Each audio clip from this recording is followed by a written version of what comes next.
તમારી આખી family life ખતમ કરી નાખી. નથી ભોજન સાથે, નથી ભજન સાથે, નથી ભાષણ સાથે, નથી ભ્રમણ સાથે. ભાષણ એટલે સમજ્યા, સૂતા પહેલા 4 જણા બેસતા અને અલગ મલકની વાતો કરતા. હું નથી કહેતો કે ખાલી તમે ધર્મની જ વાતો કરો. તમે આજે જો 4 જણા ભેગા મળીને વાતો નહીં કરો ને ફેસ ટુ ફેસ, આવતીકાલે એટલા મનોરોગના તમે શિકાર બનવાના છો. આખી દુનિયામાં કદાચ આપણો નંબર પહેલો આવશે, ઇન્ડિયાનો.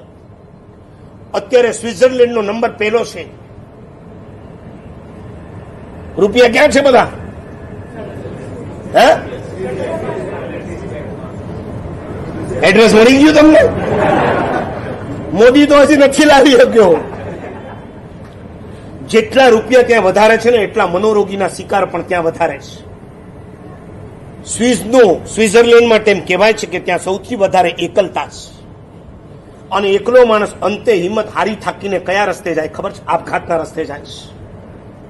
તમારા દીકરાને તમે અલગ બેડરૂમ આપ્યું, તમારી દીકરીને અલગ બેડરૂમ આપ્યું, તમારું પોતાનું બેડરૂમ અલગ છે, બધા એકલા થઈ ગયા છે.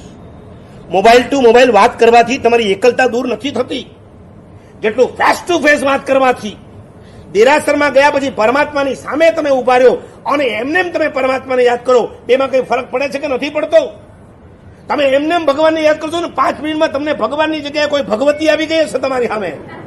અને એ જ તમે દેરાસરમાં ગયા પછી અડધો કલાક સુધી પરમાત્માની સ્તુતિઓ જો તમને આવડતી હોય, સ્તવન જો આવડતા હોય, ચૈત્યવંદન જો આવડતું હોય, અડધો નહીં 1 કલાક પણ તમારો ક્યાં ચાલ્યો જાય તમને ખબર નહીં પડે. કારણ કે સામે છે ને આલંબન. તમે વર્તમાન કાળમાં આલંબનને બાજુ પર મૂકી દીધા છે. આ એક જ તમારું આલંબન છે. એના દ્વારા તમારે વાતો કરીને ટાઈમ પાસ કરવો છે. નહીં ચાલે. આ બહુ લાંબુ નહીં ચાલે. ખતમ કરી નાખશે આખી ફેમિલી લાઈફને.